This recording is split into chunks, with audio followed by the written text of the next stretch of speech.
दोस्तों, सभी टॉपिक जो थंबनेल पर दे रखे हैं, सभी से इस क्विज के अंदर आपको प्रश्न देखने को मिलेंगे। दोस्तों, ये क्विज होने वाली है पूरी 100 MCQ की। दोस्तों, मेरा नाम विवेक है और आप देखना शुरू कर चुके हैं अलीगढ़ स्टडी चैनल। दोस्तों, एक बात जान लीजिए, हम फालतू की बातों में बिल्कुल भी समय बर्बाद नहीं करते हैं। तो चलिए पहला प्रश्न देख लेते हैं। निम्नलिखित में से कौन सा शब्द विदेशी है? पहला है मसान, चिमटा, खिड़की, तूफान।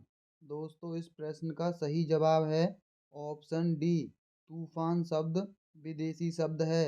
अगला प्रश्न है, कौन सा शब्द तत्सम नहीं है?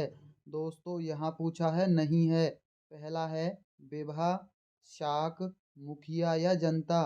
दोस्तों, इस प्रश्न का सही जवाब है ऑप्शन तीसरा, मुखिया। तद्भव शब्द है, ना कि तत्सम। अगला है, किस विकल्प में सभी शब्द विदेशी मूल के हैं? आदमी, गवाह, ठिकाना, साहब, ठिकाना, दावत, लगान, थाना, आसमान। दोस्तों, इस प्रश्न का सही जवाब है ऑप्शन पहला, आदमी और गवाह ये दोनों शब्द विदेशी मूल के हैं। अगला है, 8 बार 9 त्योहार लोकती का अर्थ है। पहला ऑप्शन है तालमेल ना होना, मौज मस्ती से जीवन बिताना, देखा देखी परिवर्तन आना या दुगना लाभ। दोस्तों, इस प्रश्न का सही जवाब है ऑप्शन चौथा, दुगना लाभ। अगला है, घर का जोगी जोगड़ा, आन गांव का सिद्ध, लोकती का अर्थ है। दोस्तों, गुण के विरुद्ध नाम होना, निकट का गुणी व्यक्ति कम सम्मान पाता है पर दूर का अधिक। दोस्तों, उच्च और साधारण की तुलना कैसी, काम न जानना और बहाना बनाना। इस प्रश्न का सही जवाब है ऑप्शन दूसरा, निकट का गुणी व्यक्ति कम सम्मान पाता है और दूर का सबसे अधिक सम्मान पाता है। अगला है, कलेजा बांसों उछालना मुहावरे का अर्थ का सबसे उचित विकल्प है। पहला है बहुत प्रसन्न होना, श्रेष्ठ समझना, आश्चर्य करना या संज्ञा शून्य होना। इस प्रश्न का सही जवाब है ऑप्शन पहला, बहुत प्रसन्न होना के लिए होता है कलेजा बांसों उछालना। बांसों का मतलब होता है दोस्तों जो बांस देखे हैं, इसका अर्थ हो गया कलेजा बहुत ऊंचा उछालना। इनमें से कौन सा गुणवाचक विशेषण नहीं है? पहला है प्रत्येक, भला, ऊपरी, सरल। दोस्तों, इस प्रश्न का सही जवाब है ऑप्शन पहला, प्रत्येक शब्द गुणवाचक विशेषण नहीं है। अगला है, खीर तैयार करने में आधा किलोग्राम दूध लग गया। इस वाक्य में किस विशेषण का प्रयोग किया गया है? ऑप्शन है परिमाण बोधक विशेषण का, सार्वनामिक विशेषण का, गुणवाचक विशेषण का, संख्यावाचक विशेषण का। दोस्तों, इस प्रश्न का सही जवाब है ऑप्शन पहला, परिमाण बोधक विशेषण का प्रयोग किया गया है। दोस्तों, अगला है, निम्नलिखित में से संज्ञा विशेषण हेतु असंगत विकल्प का चयन कीजिए। मनुष्य का मनुष्यता होता है, मधुर का माधुर्य होता है, पुष्प का पुष्पित होता है और राज का काज होता है। दोस्तों, इस प्रश्न का सही जवाब है ऑप्शन डी, राज का काज नहीं बल्कि राजशाही होता है। अगला है, निम्नलिखित में से जातिवाचक संज्ञा नहीं है। दोस्तों, विद्वान, गांव, सती, ठगी। दोस्तों, जातिवाचक संज्ञा नहीं है ठगी। ठगी एक भाववाचक संज्ञा है। अगला है, चाल शब्द किस संज्ञा का उदाहरण है? पहला है भाववाचक संज्ञा का, समूहवाचक संज्ञा का, व्यक्तिवाचक संज्ञा का या जातिवाचक संज्ञा का। दोस्तों, चाल है भाववाचक संज्ञा का उदाहरण। अगला है, निम्नलिखित में से जातिवाचक संज्ञा है भिन्नता, बुराई, मूर्खता, पशु। दोस्तों, जातिवाचक संज्ञा है पशु, क्योंकि पशु सभी जातियों को संबोधित करता है। अगला है, निम्नलिखित में से अन्य पुरुषवाचक सर्वनाम है। पहला है मैं, वे, आप, हम। दोस्तों, अन्य का मतलब वे। अगला है, मध्य पुरुष से संबंधित वाक्य है। पहला है उन्हें सम्मानित किया गया। दूसरा, वह अपने आप पहुंच गया। तीसरा, आप आगे आ जाइए, मैं आप चला जाऊंगा। दोस्तों, इस प्रश्न का सही जवाब है ऑप्शन सी, आप आगे आ जाइए। इसमें मध्य पुरुष से संबंधित वाक्य है। अगला है, किस वाक्य में निजवाचक सर्वनाम का प्रयोग नहीं हुआ? पहला है, हम अपने आप को भूल जाएं, भूल गए। ऐसे समय में आप साथ ना दोगे तो कौन देगा? आप भला तो जग भला। वह अपने को सुधार रहा है। दोस्तों, इस प्रश्न का सही जवाब है ऑप्शन बी, ऐसे समय में आप साथ ना दोगे तो कौन देगा। ये एक निजवाचक सर्वनाम नहीं है इसके अंदर। दोस्तों, हम है निजवाचक सर्वनाम, आप है और वह है। अगला प्रश्न है, दोस्तों, अगर आपको इस क्विज की पीडीएफ चाहिए तो आप हमारी वीडियो को लाइक और हमारे चैनल को सब्सक्राइब कर लीजिए। दोस्तों, जिन लोगों को पीडीएफ चाहिए वो हमारे टेलीग्राम चैनल से जुड़ जाइए। हमारे टेलीग्राम चैनल का लिंक हमने डिस्क्रिप्शन में डाल दिया है। आप वहां से हमारे टेलीग्राम चैनल से जुड़ सकते हैं। इसका पीडीएफ आपको हम टेलीग्राम चैनल पर दे देंगे, लेकिन मिलेगा उनको ही जिन्होंने वीडियो लाइक और चैनल को सब्सक्राइब कर रखा होगा। दोस्तों, प्रश्न है, काल के आधार पर क्रिया के कितने मुख्य भेद होते हैं? पहला है 3, 7, 8, 2। दोस्तों, इस प्रश्न का जो सही जवाब है वो है ऑप्शन पहला, 3 होते हैं काल के आधार पर, भूतकाल, वर्तमान काल और भविष्य काल। दोस्तों, अगर क्रिया के भेद पूछेगा तो 2 होते हैं, सकर्मक क्रिया और अकर्मक क्रिया। अगला प्रश्न है, दोस्तों, सूची एक को सूची दो से मिलाना है। यहाँ वाक्य दे रखे हैं, यहाँ कौन सी क्रिया होगी? दोस्तों, राम रोटी खाता है। दोस्तों, जब भी आप किसी वाक्य में क्या शब्द करते हैं यानी क्या से प्रश्न करते हैं, वहाँ सकर्मक क्रिया होती है। अगर क्या का जवाब मिल जाता है, राम क्या खाता है? रोटी खाता है, यानी इसके अंदर सकर्मक क्रिया होगी। राम क्या पढ़ता है? जवाब नहीं मिला दोस्तों, यहाँ अकर्मक क्रिया होगी। दोस्तों, आप अपना काम किसी और से करवाते हैं तो दोस्तों वहाँ प्रेरणार्थक क्रिया होती है। शिक्षक विद्यार्थी से किताब पढ़वाता है। दोस्तों, किसी और से कार्य करवाना प्रेरणार्थक क्रिया। और वह लड़का चल बसा। दोस्तों, चल क्रिया है और बसा क्रिया है, यानी इसके अंदर 2 क्रियाएं हैं, तो संयुक्त क्रिया। अब देख लीजिए इस प्रश्न का सही जवाब क्या होगा। दोस्तों, पहले का हो गया चौथा, दूसरे का हो गया तीसरा, और तीसरे का हो गया दूसरा, और चौथे का हो गया पहला, यानी इसका सही जवाब मिल गया हमें ऑप्शन दूसरा। अगला प्रश्न है, रचना की दृष्टि से क्रिया के सामान्यतः कितने भेद होते हैं? दोस्तों, अभी अभी हमने आपको बताया है क्रिया के 2 भेद होते हैं, सकर्मक क्रिया और अकर्मक। दोस्तों, ये दोनों क्रिया के भेद होते हैं। अगला है, किस वाक्य में अपादान कारक का प्रयोग नहीं हुआ है? दोस्तों, मेरे हाथ से घड़ी छूट पड़ी। दूसरा है, आपके दर्शन से लाभ हुआ।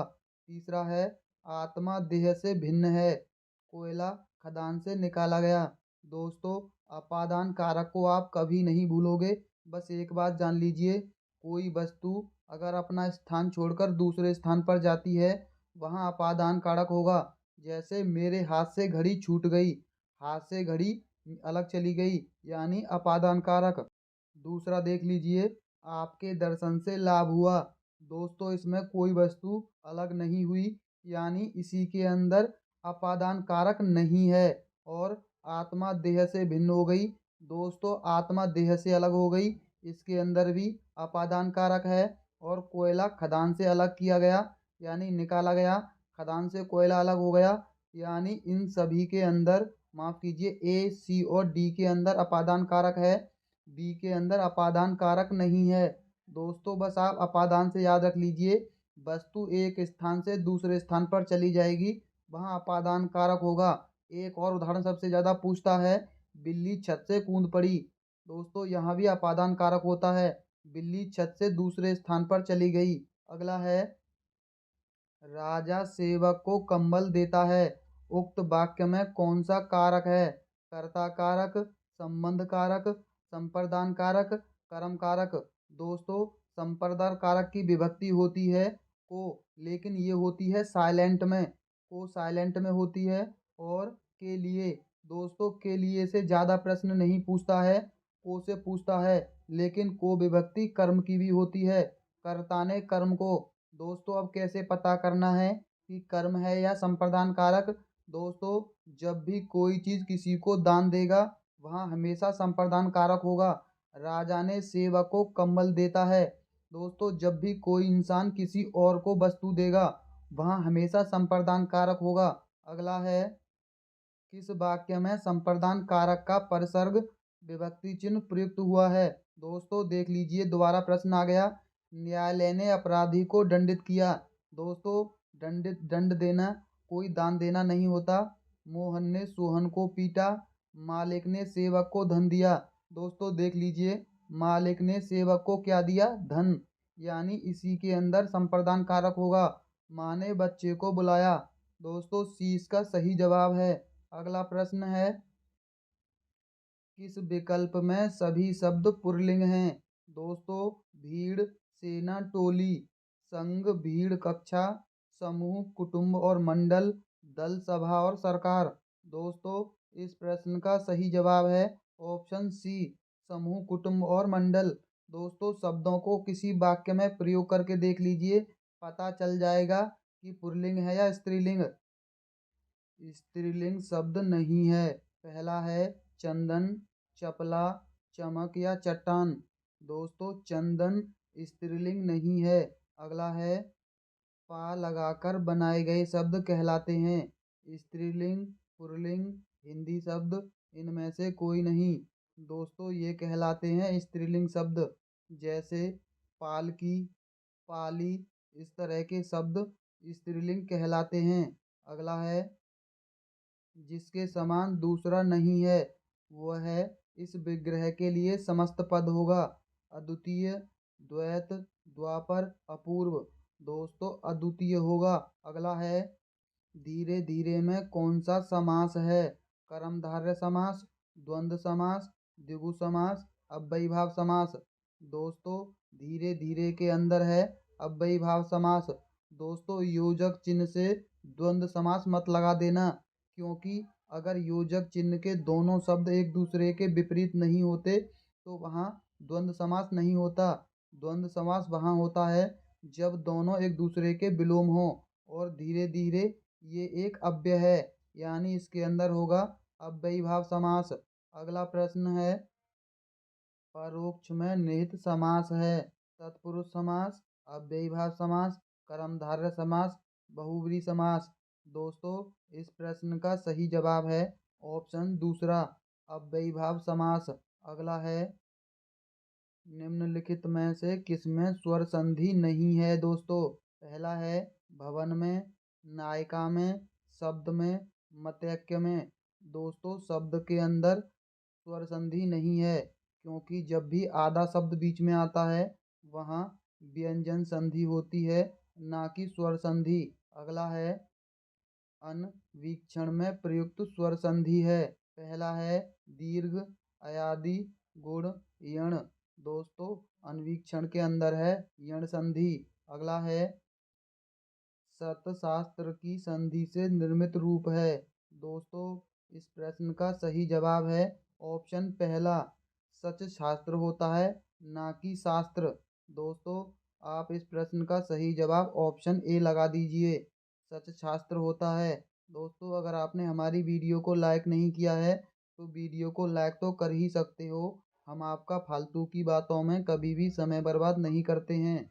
अगला है, अपितु शब्द में निहित उपसर्ग है। पहला है अपि, तु, उ, आ। दोस्तों, इसके अंदर अपि होता है उपसर्ग। अगला है, क्रिया के अंत में लगने वाले प्रत्यय कहलाते हैं उद्धव, उपसर्ग, कृदंत, तदित। दोस्तों, क्रिया के साथ लगते हैं कृदंत प्रत्यय। अगला है, इल प्रत्यय से निर्मित शब्द नहीं है। फैनिल, शामिल, जटिल, तुंदिल। दोस्तों, शामिल में इल प्रत्यय नहीं है। अगला है, सूची एक का सूची दो से मिलान कीजिए। पहला है परिश्रम व्यक्ति अच्छे लगते हैं। दोस्तों ये बिल्कुल सरल वाक्य है। मालिक ने कहा कि कल छुट्टी होगी। दोस्तों की से जुड़े हुए वाक्य होते हैं मिश्र वाक्य, चाहे वो क्योंकि से जुड़ा हो। इसके अंदर भी आपको की दिखाई देगा, यानी की से जुड़े हुए वाक्य होते हैं मिश्र वाक्य। वह आया और कुछ नहीं कहा। दोस्तों और से जुड़े हुए वाक्य होते हैं संयुक्त वाक्य। और ये चिन्ह तो आपको सबको पता ही है, ये होता है प्रश्नवाचक। यानी पहला होगा सरल वाक्य, दूसरा होगा मिश्र वाक्य, तीसरा होगा संयुक्त वाक्य और चौथा होगा प्रश्नवाचक वाक्य। यानी इस प्रश्न का सही जवाब है ऑप्शन दूसरा। अगला प्रश्न है, निम्न में से सरल वाक्य का उदाहरण कौन सा है। दोस्तों शिक्षक के सामने बच्चे शांत रहते हैं। जब तक शिक्षक रहते हैं बच्चे शांत रहते हैं। शिक्षक रहते हैं तब तक बच्चे शांत रहते हैं। शिक्षक के बिना बच्चे शांत नहीं रहते। दोस्तों ये इसका सही जवाब है। शिक्षक के सामने बच्चे शांत रहते हैं, ये एक सरल वाक्य है। अगला है, असंगत विकल्प चुनिए। पहला है विधानवाचक वाक्य, रमाकांत पुस्तकें लाया। दोस्तों ये विधानवाचक वाक्य है। आज्ञावाचक वाक्य, हमारी प्रार्थना स्वीकार करें। ये आज्ञार्थक वाक्य है। संदेहवाचक वाक्य, शायद वर्षा हो रही है। दोस्तों ये भी सही है। इच्छाबोधक वाक्य, जाइए जल्दी कीजिए। दोस्तों ये इच्छाबोधक नहीं बल्कि आज्ञार्थक होगा। जाइए जल्दी कीजिए ये आज्ञावाचक है। दोस्तों डी इसका सही जवाब होगा, ये ऑप्शन असंगत है। अगला है, सारस की तरह लंबी गर्दन बड़ी अजीब लगती है। मैं विशेषण पदबंध है लगती है। सारस की तरह लंबी या गर्दन। दोस्तों विशेषण है सारस की तरह लंबी। अगला है, जो लड़की कल गा रही थी वह प्यारी है। विशेषण पदबंध है। क्रिया पदबंध, संज्ञा पदबंध, सर्वनाम पदबंध। दोस्तों इस प्रश्न का सही जवाब है ऑप्शन डी। इसके अंदर है सर्वनाम पदबंध। जो लड़की कल गा रही थी ये एक सर्वनाम पदबंध है। महंगी खरीदी हुई साड़ी फट गई। विशेषण पदबंध, संज्ञा पदबंध, सर्वनाम पदबंध, क्रिया पदबंध। दोस्तों साड़ी फट गई महंगी थी यानी विशेषण है ये। विशेषण पदबंध होता है इसके अंदर, क्योंकि महंगी उसकी विशेषता बता रहा है। अगला है, शब्द व उसके पर्यायवाची बेमेल जोड़े का चयन कीजिए। आनंद का बासव होता है, रमा का लक्ष्मी होता है, आयु सखा का कृषाणु होता है, आम्र का रसाल होता है। दोस्तों आनंद का बासव नहीं होता, बासव होता है दोस्तों इंद्र का। बाकी के तीनों बिल्कुल सही हैं। रमा का लक्ष्मी होता है, वायु सखा का कृषाणु होता है, आम्र का रसाल होता है। यानी आनंद का पास पर्यायवाची बासव नहीं बल्कि बासव होता है इंद्र का पर्यायवाची। अगला है, इनमें से कौन सा यमुना का पर्यायवाची नहीं है। अकरजा, कृष्णा, कालिंदी, ध्रुवनंद। दोस्तों इसका सही जवाब है ऑप्शन डी, ध्रुवनंद यमुना का पर्यायवाची नहीं होता। दोस्तों वैसे ध्रुवनंद का पर्यायवाची कहीं दे रखे नहीं है, वैसे ये होता है विष्णु का पर्यायवाची। निम्नलिखित में से कौन सा शब्द सुंदर के पर्यायवाची नहीं है। पहला है रुचिर, कांता, चारु, रमणी, रम्य। दोस्तों इसका सही जवाब है ऑप्शन बी और डी। ये दोनों सुंदर के पर्यायवाची नहीं होते हैं। कांता होता है कंटक का और रमणी होता है नारी का। यानी इसका सही जवाब होगा ऑप्शन डी। केवल बी और डी इसके पर्यायवाची नहीं है। अगला है, सूची एक का सूची दो से मिलान करना है। पहला है उद्धर्व। दोस्तों इसका होता है अध, अधः होता है इसका। और अवसान का दोस्तों होता है आरंभ। तिक्त का होता है मधुर और सुधा का होता है गरल। दोस्तों इस प्रश्न का सही जवाब होगा ऑप्शन दूसरा। अगला है, निम्नलिखित में से अगम का सबसे उपयुक्त विलोम होगा। दोस्तों, लभ्य, सुगम, अल्प, विग्रह। दोस्तों, जो अगम का विलोम होता है वो होता है सुगम। अगला है, निम्नलिखित में से कौन सा विपरीतार्थक शब्द युग्म सही नहीं है। दोस्तों, अज्ञ का प्रज्ञ होता है। दोस्तों, बिल्कुल सही है। इसका खाली ज्ञ होता है। आर्य आविर्भाव का तिरोभाव होता है, ये भी बिल्कुल सही है। उद्यमी का निरुद्धम होता है, ये भी सही है। वृष्टि का अतिवृष्टि नहीं होता दोस्तों। दोस्तों, वृष्टि का अतिवृष्टि नहीं बल्कि अनावृष्टि होता है। वृष्टि लग जाएगा पीछे। अगला है, अनेकार्थी शब्द पतंग का निम्नलिखित में से एक अर्थ नहीं है। सूर्य, बादल, फतिंगा, पक्षी। दोस्तों, पतंग का बादल नहीं होता है। अगला है, द्विज का अर्थ नहीं है। ब्राह्मण, पक्षी, हाथी, दांत। दोस्तों, द्विज का अर्थ नहीं होता है हाथी। अगला है, निम्नलिखित में से कौन सा एक अतिथि का अर्थ नहीं है। पहला है, मेहमान, उसका बेटा, हिंदी माह की एक तिथि, साधु। दोस्तों, अतिथि का हिंदी माह की एक तिथि नहीं होता है। अगला है, निम्नलिखित में से जलद और जलज शब्द युग्म का संगत अर्थ है। दोस्तों, कपास और लहर, बादल और कमल, समुद्र और हाथी, हाथी और सरोवर। दोस्तों, दा होता है बादल के लिए और जा होता है कमल के लिए। अगला है, अगम आगम शब्द युग्म के लिए सही संगत अर्थ है। दोस्तों, अधिक और बहुत, आगम और प्रस्थान, दुर्लभ और प्राप्ति, प्रतिकूल और अनुकूल। दोस्तों, इसका सही जवाब है ऑप्शन सी तीसरा, दुर्लभ और प्राप्ति। अगला है, द्वीप और द्वीप शब्द युग्म का उचित अर्थ युग्म होगा। दिया और हाथी, दिया और दीप, दाई और दाही, दिया और दीप। दोस्तों, इस प्रश्न का सही जवाब है ऑप्शन पहला, दिया और हाथी होता है। अगला है, पके हुए अन्न की भिक्षा। इस वाक्यांश के लिए एक शब्द होगा। मधुकरी, दुर्घर्ष, लोमस, दुर्भिक्ष, दुर्भिक्ष। दोस्तों, इसका प्रश्न का सही जवाब है ऑप्शन पहला, मधुकरी होता है पके हुए अन्न की भिक्षा का। अगला है, जो पहले कभी न हुआ हो वाक्य के लिए निम्न में से कौन सा शब्द सबसे उपयुक्त है। अग्रिम, अज्ञेय, अभूतपूर्व, अपरिमेय। दोस्तों, जो कभी न हुआ हो उसके लिए होता है अभूतपूर्व। अगला है, दोस्तों, निम्नलिखित वाक्यों का अवलोकन कर सही उत्तर देना है। जो अपनी हत्या कर लेता है उसे आत्मघाती कहते हैं। दोस्तों, ये बिल्कुल सही है। कोई बात जो बढ़ा चढ़ाकर कही गई हो उसे असंभव कहते हैं। दोस्तों, उसे असंभव नहीं बल्कि अतिशयोक्ति कहते हैं, यानी भी गलत है। तीसरा है, राजभवन के अंदर महिलाओं के निवास को अंतःपुर कहते हैं, बिल्कुल सही है। जिस पर कोई नियंत्रण ना हो उसे अनिमंत्रित कहा जाता है। दोस्तों, उसे अनिमंत्रित नहीं बल्कि अनियंत्रित कहा जाता है, यानी डी भी गलत है। दोस्तों, उस व्यक्ति को रोमांचित कहा जाता है जिसके रोंगटे खड़े हो जाएं। दोस्तों, बिल्कुल सही है, यानी इस प्रश्न का सही जवाब होगा ऑप्शन पहला। ए, सी और ई सही हैं, बी और डी कथन गलत हैं। अगला है, निम्नलिखित में से शुद्ध वर्तनी युक्त शब्द है। दोस्तों, चतुर्थ, व्युत्पत्ति, पैतृक और विस्मरण। दोस्तों, इसका जो सही जवाब है ऑप्शन डी सही है।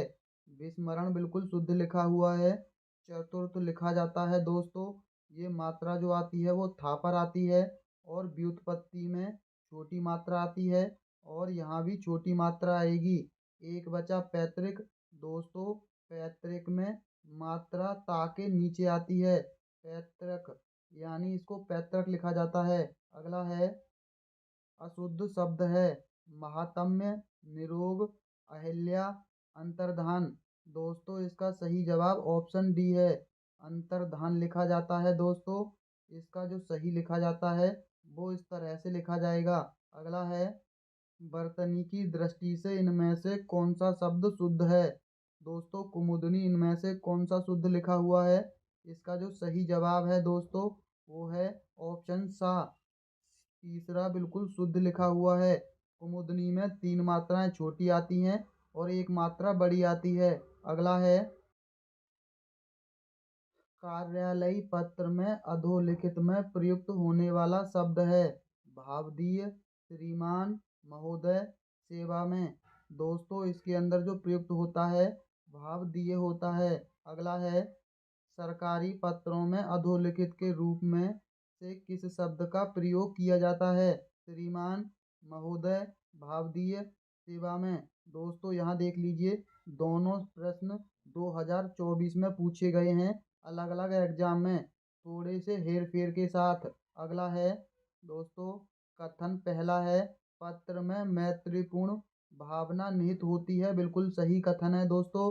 कथन सेकंड है सरलता, संक्षिप्तता और सादगी को पत्र की शैली का गुण माना जाता है। दोस्तों ये दोनों कथन बिल्कुल सत्य हैं। अगला है पारिभाषिक शब्द यानी वैलिड का उपयुक्त हिंदी अर्थ है सुयोग्य, अवैध, व्रती या विद्यमान। दोस्तों ये है विधिमान शब्द बिल्कुल सही है। अगला है सूची एक को सूची दो से मिलाना है। एंडोर्समेंट का होता है दोस्तों अनुमोदन और ट्रांसलिट्रेशन का होता है लिप्यंतरण। सबॉर्डिनेट का होता है अनधीक्षक और ट्रांसफॉर्मेशन का होता है रूपांतरण। यानी इस प्रश्न का सही जवाब होगा ऑप्शन सी। अगला है एजेंडा निम्नलिखित में से किस अर्थ में प्रयुक्त होने वाला शब्द है। दोस्तों कार्यसूची, कार्य संपादक, समर्थन, कार्यव्रत। दोस्तों कार्यसूची के लिए प्रयुक्त होता है एजेंडा। अगला है इनमें से कौन सा चिन्ह अर्धविराम के रूप में प्रयुक्त होता है। दोस्तों इस प्रश्न का सही जवाब ऑप्शन बी है। ये अर्धविराम है। इसे बोलते हैं योजक चिन्ह, इसे बोलते हैं उपविराम और इसे बोलते हैं अल्पविराम। अगला है नीचे दो कथन दिए गए हैं। पहला है विराम चिन्हों का प्रयोग विराम या रुकने के लिए किया जाता है। बिल्कुल सही है। विराम चिन्हों के गलत प्रयोग से अर्थ का अनर्थ भी हो जाता है। ये भी बिल्कुल सही कथन है। दोस्तों इस प्रश्न का सही जवाब है ऑप्शन दूसरा। दोनों कथन बिल्कुल सही हैं। जिस वाक्य में वह यह तब तो या इत्यादि लुप्त हो वहाँ किस विराम चिन्ह का प्रयोग होता है। दोस्तों योजक चिन्ह, उद्धरण चिन्ह, अल्प विराम, पूर्ण विराम। दोस्तों यहाँ दे रखे हैं, ये है उद्धरण चिन्ह। अगला है निम्नलिखित में से संबंधित बोधक अव्यय का एक प्रकार नहीं है। दिशावाचक बोधक, कालवाचक, हेतुवाचक, विरुद्धवाचक। दोस्तों विरुद्धवाचक संबंध बोधक अव्यय नहीं है। अगला है कोरोना अचानक फैल गया। इस वाक्य में अचानक किस प्रकार का क्रिया विशेषण है। कालवाचक क्रिया विशेषण, स्थानवाचक क्रिया विशेषण, रीतिवाचक क्रिया विशेषण, परिमाणवाचक क्रिया विशेषण। दोस्तों ये है रीतिवाचक क्रिया विशेषण। निपात रहित वाक्य है। उसने उत्तर तक नहीं दिया। तुम भी सब चले जाना। इस वर्ष भरपूर अनाज पैदा हो गया। वह कल ही आएगा। दोस्तों इस प्रश्न का सही जवाब ऑप्शन सी है। इस वर्ष भरपूर अनाज पैदा होगा। अगला है दोस्तों पहला कथन है हा वर्ण का उच्चारण स्थान कंठ है। दोस्तों दूसरा है री तथा ठ दोनों वर्ण का उच्चारण स्थान मूर्धा है। दोस्तों ये दोनों कथन बिल्कुल सही हैं। अगला है हा अनुस्वार वर्ण है। दोस्तों हा अनुस्वार नहीं है। अनुस्वार होता है नाक से और यहाँ हा का उच्चारण स्थान कंठ दे रखा है। यानी ये पहला कथन गलत होगा। ऊ घोष वर्ण है। दोस्तों बी कथन बिल्कुल सही है। यानी इस प्रश्न का सही जवाब होगा ऑप्शन दूसरा। ए कथन असत्य है किंतु बी सत्य है। अगला है जब एक ही स्वर के ह्रस्व या दीर्घ रूप साथ साथ आए हों तो दोनों स्वरों के स्थान पर कौन सा स्वर हो सकता है। दोस्तों पूर्ण स्वर, ह्रस्व स्वर, दीर्घ स्वर या अर्ध स्वर। दोस्तों दीर्घ स्वर हो सकता है। अगला है निम्नलिखित में से अशुद्ध लिखित वाक्य है जल्दी वापस लौट कर आना। दूसरा है मैं प्रातःकाल घूमने जाता हूँ, वह वहाँ से चल दिया, कृपया यहाँ बैठिए। दोस्तों इसका सही जवाब होगा ऑप्शन पहला। ये गलत है। जल्दी वापस लौट कर आना, इसका ये होगा जल्दी लौट कर आना, वापस नहीं होगा। अगला है, इनमें से कौन सा वाक्य शुद्ध है? मैं आपके दर्शन करने आया हूँ, थोड़ी देर बाद वे वापस लौट आए। दोस्तों, प्रधानाध्यापक लड़के चुनेंगे, मेरे लिए ठंडी बर्फ और गर्म आग लाओ। दोस्तों, इसका सही जवाब ऑप्शन पहला है। मैं आपके दर्शन करने आया, ये वाक्य पूर्ण रूप से शुद्ध है। निम्नलिखित में से शुद्ध वाक्य है। दोस्तों, पहला है आप यहाँ बैठो। दूसरा है मैंने यह कहानी पढ़ी है। तीसरा है यह वाराणसी से वापस लौट आया। चौथा है वह अनेक काम करता है। और पांचवा है यह तो मेरी पुस्तक है, मेरा पुस्तक है। दोस्तों, इस प्रश्न का सही जवाब है बी और डी। ये दोनों वाक्य शुद्ध हैं, बाकी के ये तीनों वाक्य गलत हैं। अगला है, विपरीत शब्द के लिए प्रयुक्त होने वाला समानार्थी शब्द है। द्रोम, विलोम, अनुलोम, लोम। दोस्तों, विलोम शब्द होता है। अगला है, तीर और तर के अर्थ का क्रम है। जलाशय के अर्थ को स्पर्श करने वाली भूमि एवं जलाशय के निकटस्थ भूमि। दूसरा है, जलाशय के निकटस्थ भूमि एवं जलाशय के जल को स्पर्श करने वाली भूमि, जलाशयों के चारों ओर की भूमि, या सभी। दोस्तों, इस प्रश्न का सही जवाब ऑप्शन पहला है। जलाशय को स्पर्श करने वाली भूमि होती है तिर, और उसके निकटस्थ भूमि होती है तर। अगला है, सदैव सच बोलो, इस वाक्य में कौन सी वृत्ति है? आज्ञार्थक, इच्छार्थक, संभावनार्थक, निश्चयार्थक। दोस्तों, आज्ञार्थक है। निश्चयार्थक वृत्ति का प्रयोग किस वाक्य में हुआ है? शायद वह आज आ जाए, भगवान सबका भला करे, बच्चे ने पुस्तक पढ़ ली है, हमें सदैव सच बोलना चाहिए। दोस्तों, सी बिल्कुल सही है निश्चयार्थक वृत्ति के लिए, क्योंकि इसमें हर चीज निश्चित है। बच्चे ने पुस्तक पढ़ ली है, ये बिल्कुल निश्चित कथन है। अगला है, अगर वर्षा हुई तो वह नहीं आएगा, इस वाक्य में कौन सी वृत्ति है? इच्छार्थक, संभावनार्थक, निश्चयार्थक, संकेतार्थक। दोस्तों, ये संकेत दे रहा है अगर वर्षा हुई तो वो नहीं आएगा। अगला है, निम्न में से कौन सा शब्द बहुवचन है? दूध, तेल, पानी, समाचार। दोस्तों, समाचार बहुवचन में प्रयोग होता है। अगला है, मेला का बहुवचन शब्द है। दोस्तों, मेली, मेलों, मेले, मेलियां। दोस्तों, इसका सही जवाब ऑप्शन सी है, मेले। अगला है, जनता काफी आक्रोशित थी, रेखांकित शब्द में कौन सा वचन प्रयुक्त हुआ है?